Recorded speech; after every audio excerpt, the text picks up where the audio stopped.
Section 1. You will hear two teachers, Andrew and Katie, discussing the coming excursion of their language class.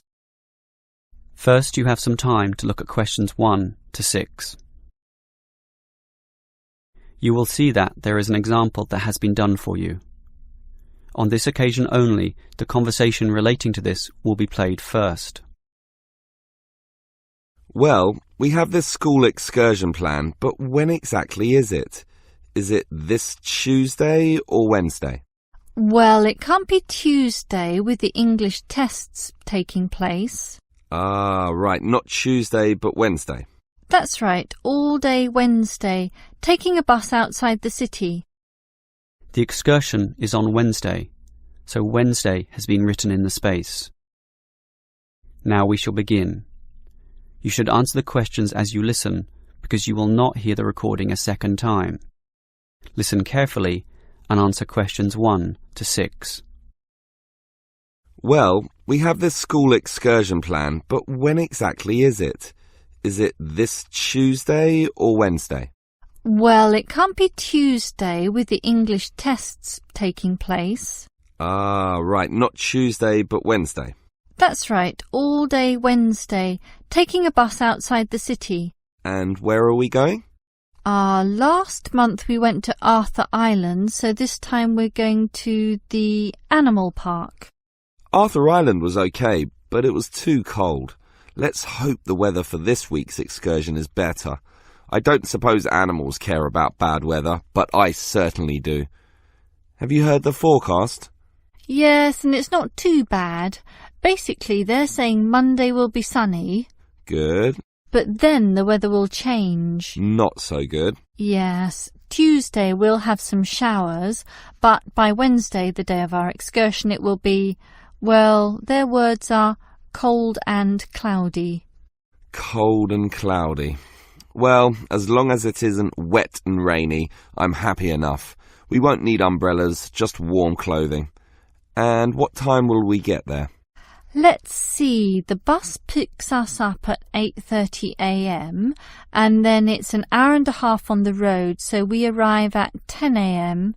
Sorry, with the 15-minute break, that will actually be 10:15 a.m. That's early enough. Then all our students can see the animals, have their fun, and do whatever they want to do. Well, one fun event planned that day is Birds of Prey. What's that? That's when they bring out several birds of prey, eagles, falcons, kites, those sorts of birds, and throw pieces of meat into the air, and the birds swoop down and eat them. It's quite impressive. Sounds great. Birds of prey. Are there any other activities? There's a catered lunch at the park restaurant. We've already paid for that. And in the afternoon there's... Well, I had a choice between the reptile display and the koala handling. In the reptile display, the students can handle live pythons and various other snakes. Surely they'd rather hold koalas. I'm sure, but the koalas can't be handled unless the weather's sunny, and given the forecast, I thought it better to choose the reptile display. That's a shame. These Asian students would love the koala handling. Yes, I know, but we can't control the weather. And then we get back. What time will that be? We leave the park at 4:30, but then we face traffic, so we won't get back until well after 6 p.m. It will most likely be 6:30, but that's better than the last trip. We didn't get home until 8:30 that time. Yes, that was a bit too late, wasn't it? Before you hear the rest of the conversation, you have some time to look at questions 7 to 10. Now listen and answer questions 7 to 10. Andrew, I understand you've been doing some research regarding the breakdown by nationality of our student body. That must have produced some interesting results. You're right. I got some statistics from head office. I would imagine that most of our students are either Japanese or Chinese. You imagine right. But it's the Chinese who constitute the majority, but only just.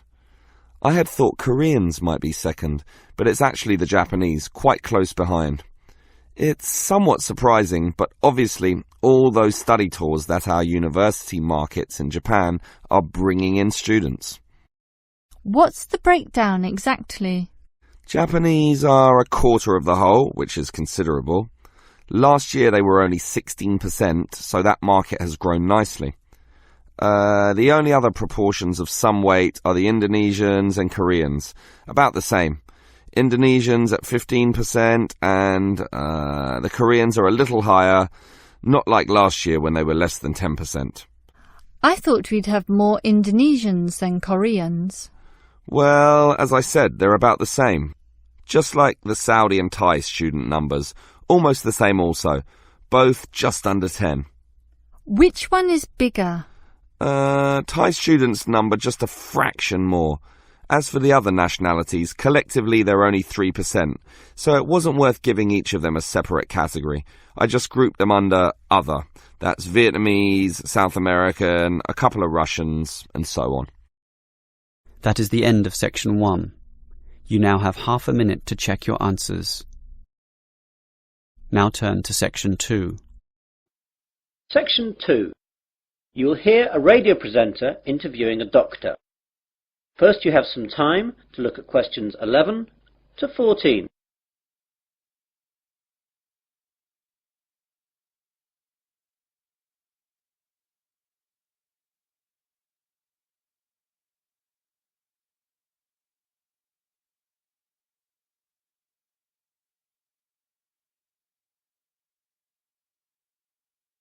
Now listen carefully to the interview and answer questions 11 to 14. Hello everyone. I've just been joined in the studio by Dr. Matthew Johnson. Dr. Johnson works at the Wesley General Hospital and he's here today to tell us all about giving blood. Good morning, Matthew. Good morning. So Matthew, why is it important for us to give blood? Donating blood is not important. It's actually vital that people do this. Without donated blood, thousands of people would die every year, and it's something that could affect everyone. We all expect blood to be there for us, but barely a fraction of those who can give do. Yet, sooner or later, virtually all of us will face a time of great vulnerability in which we will need blood, and that time is all too often unexpected. The need for blood is great. On any given day, an average of 38,000 units of red blood cells are needed. Blood transfusions are often needed for victims of things such as accidents and burns, heart surgery, organ transplants, and patients receiving treatment for leukemia, cancer or other diseases. In 2002, nearly 29 million units of blood components were transfused, and with an ageing population and advances in medical treatments and procedures requiring blood transfusions, the demand for blood continues to increase. We really need that much? Yes, and we need it now. Blood supplies nationwide have reached critically low levels, with less than 1 day's supply of several blood types. Thousands of accident victims, cancer patients, premature babies, and countless others who need blood to stay alive are hoping you'll care enough to help them. All blood types are needed. You now have some time to look at questions 15 to 20.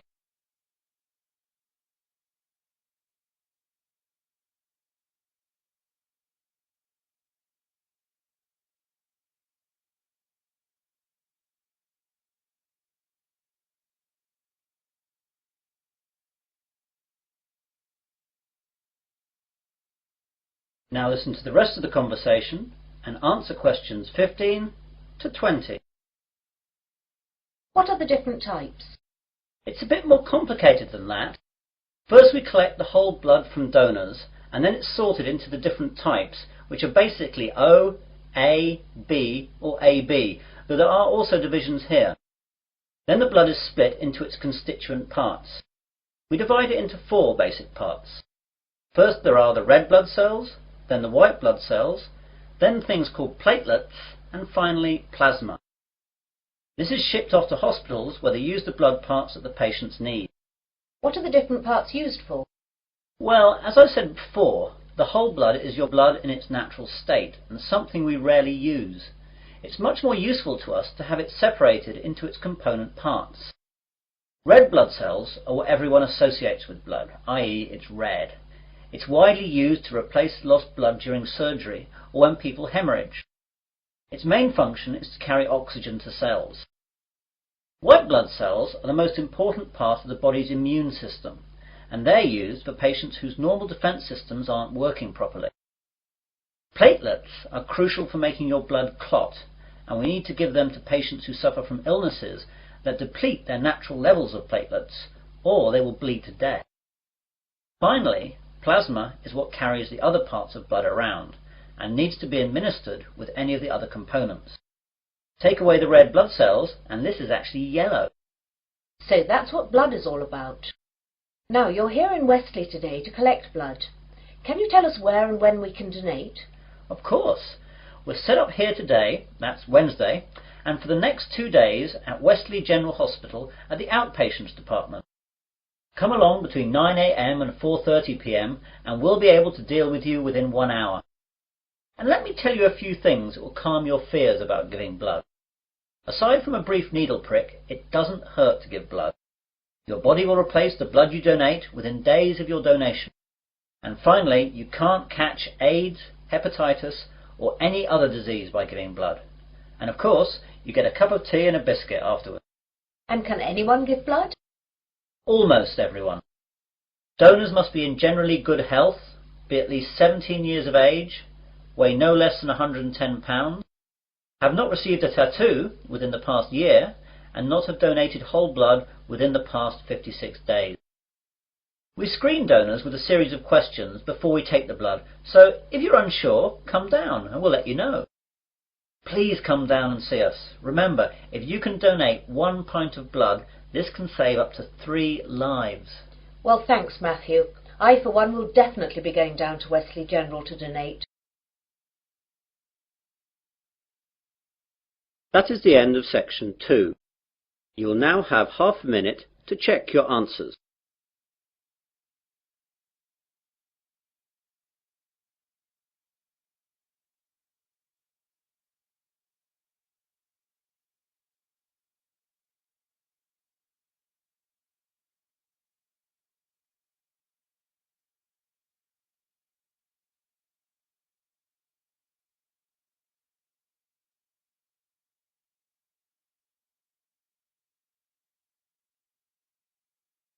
Now turn to section 3. Section 3. You will hear a tutor and 3 students discussing their work. First, you have some time to look at questions 21 to 27.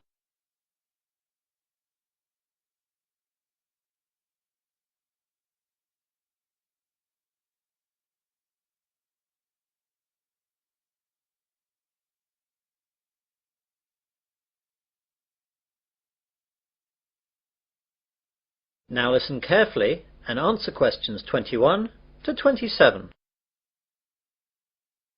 Good morning everyone. Well, in today's tutorial we're going to discuss the essays that you have to submit by the end of next week.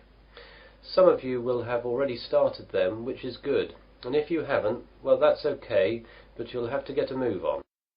So, let's begin with you, Simon. What's happening with you? Well, I've made a start on it. I researched the background quite extensively last weekend, and I should get to the writing stage tomorrow with a bit of luck, and I'll get finished at the weekend. What are you writing about? I decided to look at the car manufacturing company Jaguar, examine the problems they had with reliability in the 1970s and 80s, how they dealt with it, and how it affected their marketing and sales strategy. That sounds pretty interesting. Any problems with that? At the start I had problems getting information from that far back, but after rooting around in the library I found some magazines which gave me information and also gave me references to find other stuff. It seems now the only problem is keeping to the 4,000 word limit. It just seems that I have so much to write about. It seems I'll need 5,000 or even 6,000 words to be able to cope. Yes, your essay title seems to me to be very wide-ranging. Would you think about cutting out part of it? How about looking at their sales and marketing strategy, but only mentioning the problems in the 70s and 80s and not going too far into it? That's a good idea. That will make it much easier to handle. By the way, how do you want us to hand in our work? Do you want us to drop in a hard copy to your office? You could do that, but I'd prefer it if you just emailed it to me as an attachment.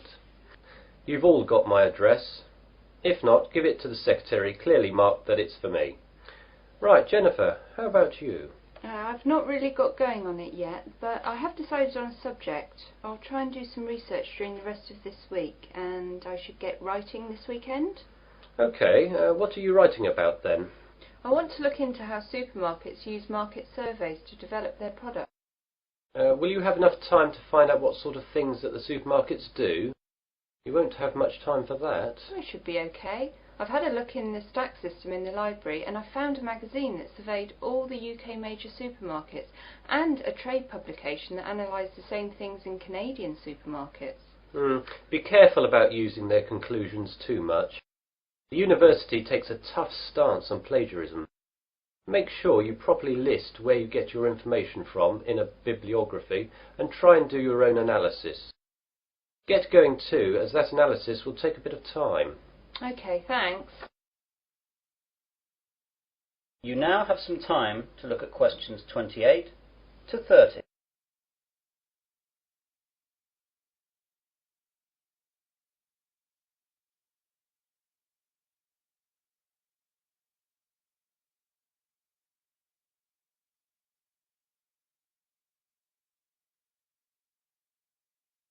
Now listen to the rest of the discussion and answer questions 28 to 30. And Melanie, how is your work going? I'm a bit behind, I'm afraid. I was sick all last week and the weekend with flu. I've got a subject, I think, but I've not done any work on it yet. Is there any chance I can get an extension to the submittal date?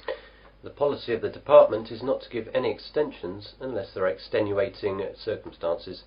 Do you have a doctor's certificate or anything? I went to the doctor's, but I didn't get a note as I didn't realise I would need it. The doctor will have a record of me, though, as I got a prescription. I'll go back and get one. Yes, do. If you get one, then there shouldn't be a problem getting an extension. Without it, though, you'll be in trouble. What subject are you considering, anyway? I thought I'd do an overview of the UK mortgage interest rates and their effect on housing sales trends over the last 10 years. I thought it might be of interest because of the huge increases of house prices over the last decade. Certainly an interesting subject, and it should be no great problem getting information, as this has been fairly well documented. It's a lot of work again, though, and you'll really need to get cracking on it, even with the extension, if you get one. Well, I've not got much on for the rest of the week, and I've set aside the weekend to really get to grips with it. Good. Now, is there anything else? That is the end of section 3. You will now have half a minute to check your answers.